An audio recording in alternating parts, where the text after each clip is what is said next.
नमस्कार, फिर से स्वागत है आपका ज्योग्राफी क्लास में। और ज्योग्राफी का जो अब सीरीज शुरू हो रहा है वो एक एक चैप्टर करके शुरू हो रहा है, इसलिए इस चैनल को सब्सक्राइब कर लीजिए और आगे बढ़ाते रहिए। देखिए, आज हम आपको बताएंगे कि ज्योग्राफी में क्या क्या पढ़ना है, कितने चैप्टर हैं और क्या क्या सेक्शन है। ज्योग्राफी में जो लोग भी एकदम कुछ भी नहीं जानते हैं उसको मैं आज क्लियर करूंगा कि ज्योग्राफी में क्या क्या चीज़ें पढ़ने के लिए है। देखिए, ज्योग्राफी किसी भी सब्जेक्ट का एक दायरा होता है। सबसे पहले आपको समझना होगा कि ज्योग्राफी मांग क्या करता है, यानी क्या चीजें पढ़ने के लिए है इस ज्योग्राफी में। यानी इसको हिंदी में आप जानते हैं भूगोल कहते हैं, लेकिन मुझे बताइए ज्योग्राफी में आपको पढ़ना क्या है। तो सबसे पहले देखिए, अगर मैं आपसे कहूं कि ये ज्योग्राफी, तो ज्योग्राफी ये जियो जियो का मतलब क्या होता है, तो अर्थ होता है, पृथ्वी। और ग्राफी का मतलब होता है, जानते हैं, इंटरप्रिटेशन, व्याख्या करना। यानी इंटरप्रिटेशन ऑफ अर्थ। अगर इस वर्ड को अगर आप ओपन करते हैं तो इसका मतलब क्या हो जाता है, interpretation of earth is called geography. यानी पृथ्वी का वर्णन ही भूगोल है। लेकिन आप मुझे बताइए, अगर मैं आपसे क्वेश्चन करूं कि दुनिया में कोई भी इंसान कोई सब्जेक्ट क्यों पढ़ता है, आप भूगोल क्यों पढ़ते हैं, आप पृथ्वी का अध्ययन क्यों करते हैं, या दुनिया में जब से आप पैदा लिए हैं तब से लेकर आज तक आप पढ़ाई कर रहे हैं, इसका मुख्य उद्देश्य क्या है, मुझे बता दीजिए। एक ही उद्देश्य होता है जो सेकंड में मैंने लिखा हुआ है, ह्यूमन डेवलपमेंट, मानव का विकास। यानी अगर आप पृथ्वी का अध्ययन करना चाह रहे हैं, इसका एक ही उद्देश्य है कि आप अपने आप को विकसित करना चाह रहे हैं। यानी आप समझ गए कि किसी भी सब्जेक्ट का एक उसका कोर चीज होता है, यानी अर्थ की स्टडी। अर्थ का स्टडी है, पृथ्वी का अध्ययन है। लेकिन क्यों अध्ययन है, तो ये अध्ययन इसलिए है ताकि मानव का विकास हो पाए। तो मानव का विकास, यहाँ पे मानव का विकास होना चाहिए, मानव का विकास होना चाहिए। अब आप मुझे बताइए, मानव का विकास कब होगा। अब आप मुझे बताइए, मानव का विकास कब होगा। मानव का विकास कब होगा, जब आपका पृथ्वी से रिलेशन अच्छा रहे या बेकार हो जाए। तो आप कहेंगे, सर पृथ्वी से अच्छा रिलेशन रहेगा तभी विकास होगा हमारा। यानी इसका मतलब है कि मानव अगर विकसित होना चाहता है तो अर्थ से एक रिलेशन बनाना चाहता है, और एक ऐसा रिलेशन जो आज ही नहीं रहे, कल भी रहे, परसों भी रहे, जिसको हम कहते हैं सस्टेनेबल डेवलपमेंट। यानी ज्योग्राफी क्या है, भूगोल क्या है। भूगोल है मानव और पृथ्वी के बीच इंटर रिलेशनशिप। याद रखिएगा, the inter relationship between earth and human is called geography. पृथ्वी और मानव के बीच अंतर संबंध के अध्ययन को हम भूगोल कहते हैं, याद रखिएगा। अब जरा देखिए, एक सेक्शन बन गया पृथ्वी का अध्ययन और दूसरा मानव का अध्ययन। तो अब मुझे बताइए, सबसे पहले पृथ्वी, अगर मैं आता हूं इस पृथ्वी पे आता हूं, देखिए इस पृथ्वी पे सबसे पहले अगर हम फोकस करते हैं, ये पृथ्वी। तो मुझे बताइए, ये जो पृथ्वी है, इसकी वो सारी चीजें, अगर मैं आपसे कहूं कि पृथ्वी पे वो सारी चीजें जिसको भगवान ने बना दिया, पृथ्वी पे वो सारी चीजें जिसको भगवान ने बनाया है, उन सब चीजों को हम कौन सी ज्योग्राफी के तहत पढ़ते हैं, फिजिकल ज्योग्राफी। फिजिकल ज्योग्राफी को हिंदी में कहते हैं भौतिक भूगोल। यानी फिजिकल ज्योग्राफी को हिंदी में हम नाम देते हैं भौतिक भूगोल। ये जो भौतिक भूगोल है ना, ये भौतिक भूगोल, इसमें भगवान का दिया सब कुछ है। यानी फिजिकल ज्योग्राफी में भगवान का दिया सब कुछ है, भौतिक भूगोल में भगवान का दिया सब कुछ है। अब मुझे बताइए, पृथ्वी पे भगवान का दिया सब कुछ में कितनी सारी चीजें हैं। पर्वत हैं, पठार हैं, मैदान है, नदियां हैं, झील है, समुद्र है, क्लाइमेट है, ओशियन है, बायोडाइवर्सिटी है, इकोलॉजी है, इन्वायरमेंट है। जो भी चीजें नेचुरल थिंग्स हैं, वो किसका पार्ट है, तो फिजिकल ज्योग्राफी का पार्ट है। यानी फिजिकल ज्योग्राफी में वो सारी चीजें पढ़ते हैं जिसको भगवान ने हमें दिया है। अब देखिए, भगवान ने हमें क्या क्या दिया है, इसका मतलब है कि फिजिकल ज्योग्राफी के कितने सेक्शन हैं। अब फिजिकल ज्योग्राफी के सेक्शन देखेंगे तो देखिए, सबसे पहला सेक्शन है जो फिजिकल ज्योग्राफी का है, जिसको हम भौतिक भूगोल कहते हैं, वो है जियोमॉर्फोलॉजी। और इसको हिंदी में कहते हैं भू आकृति विज्ञान। यानी ये है भू आकृति विज्ञान। अब मुझे बताइए, जियोमॉर्फोलॉजी में आप क्या पढ़ेंगे, जियोमॉर्फोलॉजी में आप पढ़ेंगे क्या।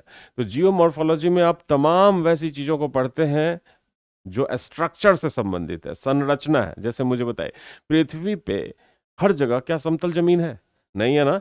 तो कहीं ऊंची नीची जमीन है, कहीं पर्वत है, कहीं पठार है, कहीं खाई है। इन सारी संरचनाओं को अगर पढ़ रहे हैं तो कौन सी कौन से सेक्शन के तहत? तो जियोमॉर्फोलॉजी, जिसको हम कहते हैं भू आकृति विज्ञान विज्ञान। जैसे पर्वत पढ़ रहे हैं आप, पठार का बनना पढ़ रहे हैं, मैदान का बनना पढ़ रहा है, इन सब चीजों को आप भू आकृति विज्ञान के तहत पढ़ेंगे। अब देखिए दूसरा सेक्शन है क्लाइमेटोलॉजी। क्लाइमेटोलॉजी को कहते हैं जलवायु विज्ञान। ये भगवान का दिया है, क्लाइमेट आपने तो बनाया नहीं है, यानी ये है भगवान का दिया। अब ये क्लाइमेटोलॉजी जो है ना, इस क्लाइमेटोलॉजी में आपको क्या पढ़ना है? तो अगर मैं आपसे कहूं कि ये जो क्लाइमेटोलॉजी है इसमें आप क्या पढ़ेंगे, तो क्लाइमेटोलॉजी में मौसम की सारी घटनाओं को देखेंगे। मौसम का मतलब है मौसम कैसा है। अगर मैं आपसे कहूं कि हमारे इंडिया का जो मानसून है ये कैसे काम करता है, बादल कैसे फटते हैं, हवाएं कैसे चलती हैं, ठंडी हवा, गर्म हवा, या फिर तूफानों का निर्माण, चक्रवात कैसे बनते हैं, इन सब मौसम की सारी घटनाओं को हम कौन से सेक्शन के तहत देखेंगे? क्लाइमेटोलॉजी के तहत। तो क्लाइमेटोलॉजी में मौसम की बातें हो जाएंगी। और तीसरा जो सेक्शन है, ये देख रहे हैं ना, इसको हम कहते हैं समुद्र विज्ञान। ये है समुद्र विज्ञान। अब मुझे बताइए, समुद्र में अगर मैं आपको ले जाऊं और समुद्र के अंदर घुसा दूं आपको, चले जाइए समुद्र के अंदर, तो मुझे बताइए क्या समुद्र में भी वह स्थलाकृति आप देखेंगे जो महाद्वीप के ऊपर देखते हैं? जैसे पर्वत पठार मैदान महाद्वीप में है, वैसे ही पर्वत पठार मैदान कहाँ है? समुद्र के नीचे भी है। तो समुद्र में बहुत सारी चीजें हैं जानने को, क्योंकि आप जानते हैं समुद्र की संरचना क्या है, कहाँ गहराई ज्यादा है, कहाँ गहराई कम है, उसका स्ट्रक्चर क्या है, गहराई क्या है, उसके अंदर टेम्परेचर कैसे, कहाँ ज़्यादा होता है, कहाँ कम होता है, उसकी डेंसिटी कहाँ ज़्यादा है, घनत्व कहाँ ज़्यादा है। आप जानते हैं समुद्र का पानी खारा भी है, तो ये सैलिनिटी कहाँ ज़्यादा है, कहाँ कम है। समुद्री लहरों के बारे में पढ़ा होगा, ये समुद्री लहर कैसे बनती हैं, वगैरह वगैरह। अब अगर मैं कहूँ कि कहीं ज्वार भाटा के बारे में पढ़ा है, वो भी सारी घटनाएं ओशनोग्राफी के तहत होगी। ये ओशनोग्राफी एक सेक्शन है। अभी मैं सेक्शन डिस्कस कर रहा हूँ कि कौन कौन से सेक्शन आपको पढ़ने हैं। अब देखिए चौथा सेक्शन है इन्वायरमेंट, जो पीछे आप देख रहे हैं, जिसको हम कहते हैं पर्यावरण एवं पारिस्थितिकी। पर्यावरण एवं पारिस्थितिकी, पर्यावरण एवं पारिस्थितिकी, ये जो पर्यावरण एवं पारिस्थितिकी है, इसमें आप क्या पढ़ेंगे? इसमें आप पढ़ेंगे इन्वायरमेंट के बारे में। अब देखिए मानव पृथ्वी पर जब से आया है तब से गंदगी फैला रहा है, पृथ्वी के बारे में तो कुछ सोच ही नहीं रहा है। आज स्थिति ये हो गई है कि दिल्ली, हमारे कैपिटल में जीना मुश्किल हो गया, एक दिन 4 दिन जीने के बराबर हो गया है। यानी लोग मर रहे हैं, सांसों का प्रॉब्लम हो रहा है, लोगों को कैंसर हो रहा है। इन्वायरमेंट को हमने काफ़ी हद तक पॉल्यूटेड कर दिया है। अब इसके लिए पूरा विश्व क्या कर रहा है, कौन कौन से सम्मेलन बुला रहा है? अगर इन्वायरमेंट में प्रदूषण हो रहा है तो कहाँ कहाँ हो रहा है? कई जगहों पे प्रदूषण हमने फैला दिया है। इसलिए इन्वायरमेंट एक रिस्पॉन्सिबिलिटी के तहत आपको जानना चाहिए कि कहाँ कहाँ प्रदूषण फैल रहा है। ये सारी चीजें मैं बता रहा हूं जो भगवान का दिया है। ये 4 सेक्शन कौन सी ज्योग्राफी का पार्ट है? तो ये चारों सेक्शन फिजिकल ज्योग्राफी का पार्ट है। फिजिकल ज्योग्राफी का मतलब होता है, फिजिकल ज्योग्राफी का मतलब होता है, फिजिकल ज्योग्राफी का मतलब होता है भगवान का दिया सब कुछ। यानी ये जो सेक्शन आप पढ़ रहे हैं इसमें भगवान का दिया सब कुछ है, भगवान का दिया सब कुछ है। तो ये फिजिकल ज्योग्राफी का पार्ट है। दूसरा सेक्शन देखिए, दूसरा सेक्शन मैंने कहा था कि मानव के विकास से संबंधित है, जिसको आप क्या कहते हैं? जिसको आप कहते हैं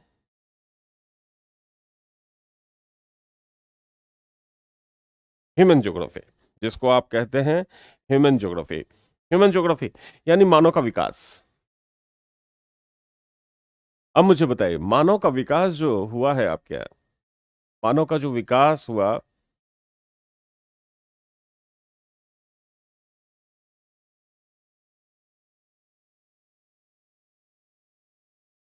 देखिए मानव का जो विकास हुआ है वो कैसे हुआ है? तो मानव ने जो काम किया है धरती पे, आज से नहीं, आज से 10 लाख वर्ष पहले से लेकर आज तक जो भी काम उसने किया है अपने को विकसित करने के लिए, वो सारा ह्यूमन ज्योग्राफी है। समझ गए? तो मानव अपने विकास के लिए जो भी काम करता है वो सारा मानव भूगोल के तहत पढ़ा जाता है। तो ह्यूमन ज्योग्राफी क्या है? मानव भूगोल कहते हैं इसको। क्या कहते हैं? मानव भूगोल। अब इसमें क्या क्या पढ़ेंगे तो जरा देखिए। आज से 10 लाख वर्ष पूर्व जब मानव पृथ्वी पे आया तो सबसे पहले क्या करता था? वो हंटिंग करता था। हंटिंग का मतलब क्या क्या है? शिकार करता था। लेकिन शिकार सरफेस जॉब नहीं था। उसका कहना था यार कुछ ऐसा जॉब करो जहां हम सुरक्षित हो। इसमें क्या था? इसमें यह था कि या तो ये जानवर के पीछे जाता या जानवर इसके पीछे आते। तो इसने कहा ऐसा करो, कुछ सुरक्षित करते हैं अपने आप को। अब ये हंटिंग के बाद शुरू कर दिया क्या? Food gathering. गुफा में चला गया, कंदमूल फलों को इकट्ठा करता, दिनों तक खाता रहता, यानी खाद्य संग्रहण में आ गया। फूड गैदरिंग में आ गया, यानी खाद्य संग्रहण। अब खाद्य संग्रहण करते करते लोगों का मन हुआ कि नहीं भाई, ये सरफेस जॉब नहीं है। ऐसा करते हैं, वनों को काट देते हैं और एग्रीकल्चर में अपनी दुनिया बसाते हैं। कूद पड़े एग्रीकल्चर में, कृषि में चले आए, यानी कृषि करने लगे। और जैसे ही इन्होंने कृषि करना शुरू किया तो जैसे जंगल में रहते थे तो बहुत सारे जंगली जानवर इनसे फैमिलियर हो गए थे। अब इन सबका कहना था कि भाई तुम्हारे बिना मन तो लगता नहीं है, चलो हमें भी लेके चलो। तो साथ साथ इन्होंने शुरू कर दिया क्या? एनिमल हस्बेंड्री, यानी पशुपालन भी साथ साथ शुरू कर दिया। साथ साथ मत्स्य पालन भी शुरू कर दिया, खनन भी शुरू कर दिया। लेकिन शुरू में मानव ने जो भी एक्टिविटी किया है, ये सब कौन सी एक्टिविटी कहलाएगी? तो प्राइमरी वर्क। तो मानव का प्राइमरी वर्क में जो भी काम उसने किया वो कौन सी ज्योग्राफी बन गया? Human geography. प्राइमरी वर्क करते करते 14वीं शताब्दी में हम आ गए ना। 14वीं शताब्दी में आ गए और 14वीं शताब्दी में लोगों को लगा नहीं, अब पैसा कमाना बहुत जरूरी है। पैसा नहीं होगा तो हमारी तानाशाही नहीं होगी, विश्व का विस्तार नहीं कर पाएंगे, हम नए नए खोज नहीं कर पाएंगे। सामंतवादी नीति आ रही थी, लोग जमीन को खोज रहे थे, डिस्कवरी चल रहा था, नए नए महाद्वीप को खोजा जा रहा था और उस पर कब्जा किया जा रहा था। तो लोगों ने कहा ऐसा करते हैं, एग्रीकल्चर के प्रोडक्ट से ना हम इंडस्ट्री बनाते हैं। जैसे जो गन्ना कर रहे थे उन्होंने चीनी उद्योग में पैसा लगा दिया, जो कॉटन कर रहे थे कपास, उन्होंने मील बना दी, सूती मिल, कॉटन एंड टेक्सटाइल मिल लगा दी। अब जो छोटा बड़ा औजार बनाता था वो आयरन एंड स्टील में आ गया। इसका मतलब है कि हम इंडस्ट्री सेटअप कर दिए 14वीं शताब्दी में। और इंडस्ट्री को हम कौन से क्षेत्र में रखते हैं? मानव का ये द्वितीय क्रिया है, याद रखिएगा, उत्पादन। प्राइमरी सेक्टर से हम चले आए सेकेंडरी सेक्टर में। अब आप जानते ही हैं इंडस्ट्री कई तरह की होती है। एक तो हैवी इंडस्ट्री होती है, एक स्मॉल इंडस्ट्री होती है ना। तो ये जो हैवी इंडस्ट्री होती है, जिसको हम बेस इंडस्ट्री कहते हैं, वो सारी इंडस्ट्री का क्या होता है? बेस होता है। सारी इंडस्ट्री का क्या होता है? वो बेस होता है। जैसे iron and steel industry heavy industry है। अगर आयरन आपके इंडिया में नहीं होगा, अगर आपके इंडिया में आयरन अगर नहीं होगा तो मुझे बताइए, मशीन बना लेंगे आप? इंडस्ट्री सेटअप कर लेंगे आप?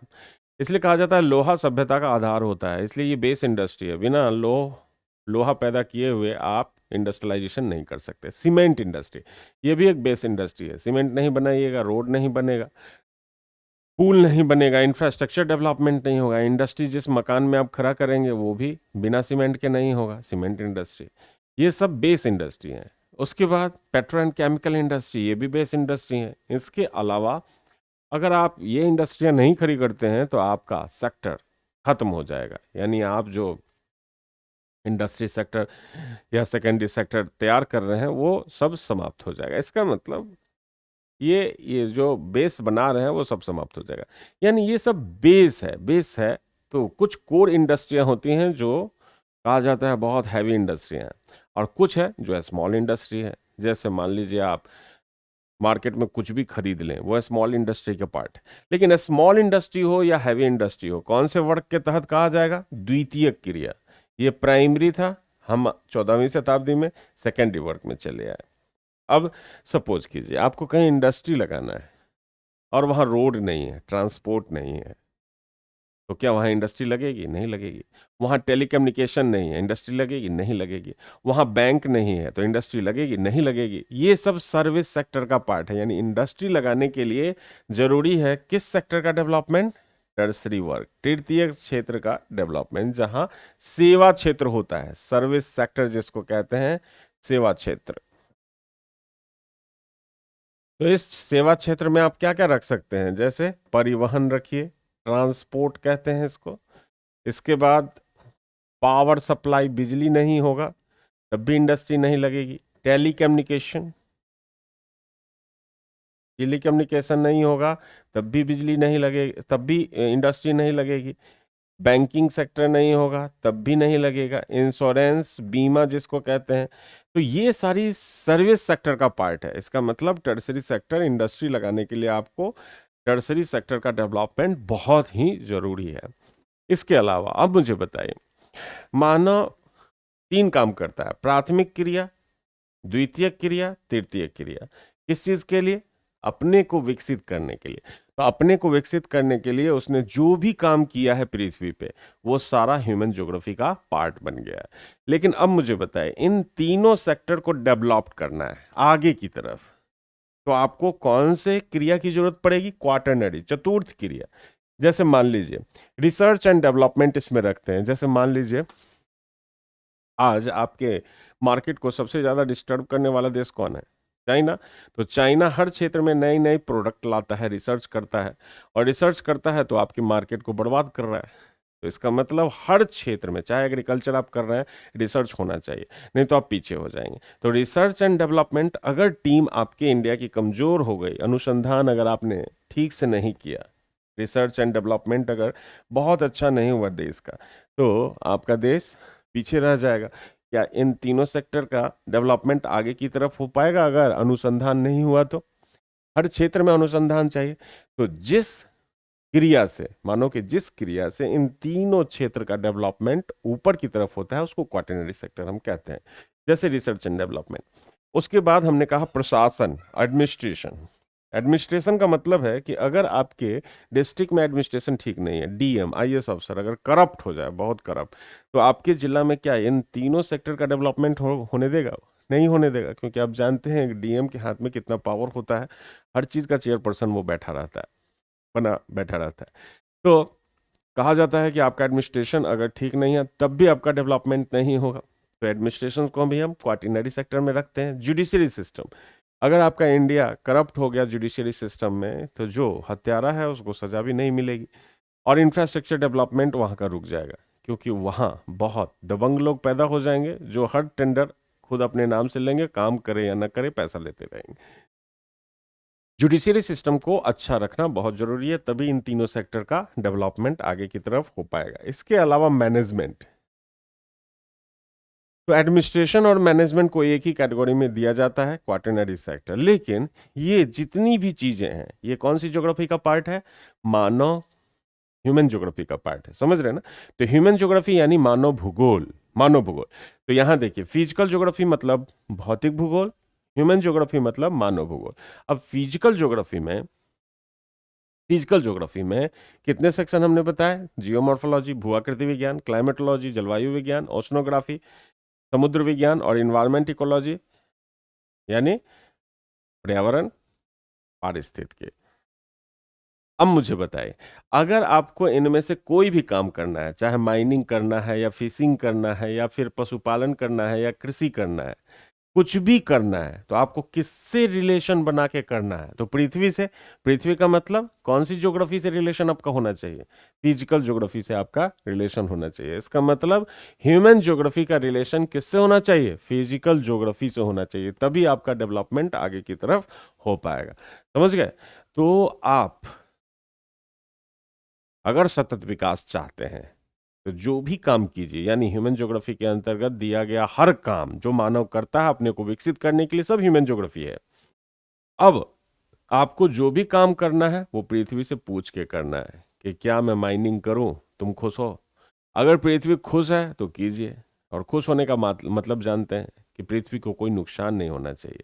अगर कुछ उसको दे रहे हैं या कुछ उससे ले रहे हैं, तो उसको कुछ दे भी दीजिए। यानी इसका मतलब है, अगर वन काट रहे हैं आप, तो वन लगा भी दीजिए। माइनिंग अगर कर रहे हैं, तो जिस एरिया में माइनिंग हो रहा है उसको फिर आप भर दीजिए, नहीं तो वो खोखला बनता चला जाएगा और एक टाइम लैंडस्लाइड हो जाएगा, पानी भर जाएगा, आग आ जाएगा, जहरीला गैस निकल जाएगा। तो ये पृथ्वी भी आपको कुछ न कुछ फिर विनाश करके जाएगी। इसलिए सस्टेनेबल डेवलपमेंट का कॉन्सेप्ट हमने शुरू किया है। यही है मानव और पृथ्वी का अंतर संबंध, इसी को कहते हैं हम भूगोल ज्योग्राफी। अब जरा देखिए, अगर आप फिजिकल ज्योग्राफी, भौतिक भूगोल और ह्यूमन ज्योग्राफी, मानव भूगोल, अगर किसी देश के संदर्भ में पढ़ रहे हैं, जैसे मान लीजिए हम कहें कि फिजिकल ज्योग्राफी और ह्यूमन ज्योग्राफी आप इंडिया के संदर्भ में पढ़ रहे हैं, तो कौन सी ज्योग्राफी पढ़ रहे हैं? दैट इज इंडियन ज्योग्राफी, यानी भारत का भूगोल पढ़ रहे हैं। अगर मैं कहूं यही दो ज्योग्राफी अगर वर्ल्ड के संदर्भ में पढ़ रहे हैं, तो कौन सी ज्योग्राफी पढ़ रहे हैं? विश्व का भूगोल पढ़ रहे हैं। समझ गए ना? वर्ल्ड ज्योग्राफी पढ़ रहे हैं। तो आपको आपको फिजिकल ज्योग्राफी और ह्यूमन ज्योग्राफी किसी भी संदर्भ में पढ़िए, जैसे नॉर्थ अमेरिका के संदर्भ में पढ़िए तो नॉर्थ अमेरिका का भूगोल हो जाएगा, इंडिया के संदर्भ में पढ़िए तो इंडिया का भूगोल हो जाएगा, भारत का भूगोल हो जाएगा। अब अगर मैं आपसे कहूं कि ज्योग्राफी में कितने सेक्शन बन गए, तो 4 सेक्शन। देखिए 4 सेक्शन कौन से बन गए, तो जरा देखिए। ज्योग्राफी में पहला पहला हमने कहा कि फिजिकल ज्योग्राफी, तो फिजिकल ज्योग्राफी में आपने क्या देखा? भगवान का दिया सब कुछ है। फिजिकल ज्योग्राफी में हमने जो कहा, ये क्या है? भगवान का दिया सब कुछ है। इसमें भगवान का दिया सब कुछ है। लेकिन ह्यूमन ज्योग्राफी में हमने आपको क्या बताया? मानव भूगोल में हमने आपको क्या बताया? ये मानव का किया सब कुछ है, जो primary, secondary, tertiary, quaternary sector बताया, ये ह्यूमन ज्योग्राफी का पार्ट बताया। मानव भूगोल कितने सेक्टर बताया? 4 सेक्टर। तो मुझे बताइए, एग्रीकल्चर किस में है? प्राइमरी सेक्टर में। माइनिंग किस में है? प्राइमरी में। पशुपालन किस में है? प्राइमरी में। और अगर कहूँ चावल की खेती किस में है? प्राइमरी में। अब मुझे बताइए, आयरन एंड स्टील इंडस्ट्री किस में है? तो मैन्युफैक्चरिंग है, विनिर्माण है ये, तो किस में है? सेकेंडरी में। अगर मैं कहूँ कि यातायात किस में है, तो टर्सरी में। सेवा दे रहे हैं आप। इंटरटेनमेंट किस में है? तो सेवा दे रहे हैं, तीसरे में है, तीसरे वर्ग में। और कहूँ रिसर्च किस में कर रहे हैं आप, तो क्वाटरनरी में कर रहे हैं। ये सब ह्यूमन ज्योग्राफी का पार्ट हो गया। अब इन दोनों को मिला दीजिए, इंडिया के संदर्भ में पढ़ लीजिए तो इंडियन ज्योग्राफी हो जाएगा, भारत का भूगोल। और वर्ल्ड के संदर्भ में पढ़ लीजिए तो वर्ल्ड ज्योग्राफी हो जाएगा। अब अगर मैं आपसे कहूं कि इन 4 सेक्शन को, अगर इस 4 सेक्शन को अगर आपको पढ़ना है, तो सिस्टमेटिक जो क्लास शुरू हो रही है उसको सब्सक्राइब कीजिए यूट्यूब चैनल को, CK Karan sir, geography with CK Karan sir. और सिस्टमेटिक आपकी क्लास शुरू होगी और हर दिन आपको एक सिस्टमेटिक वे में सब कुछ मिलता चला जाएगा। तो ये है भूगोल का डिस्कशन पार्ट। ऐसे कीजिए आप तैयारी और 4 नोट्स बनाइए। पहला नोट्स होगा फिजिकल ज्योग्राफी का, दूसरा नोट्स होगा आपका इंडियन ज्योग्राफी का, तीसरा वर्ल्ड ज्योग्राफी का और एक ह्यूमन ज्योग्राफी।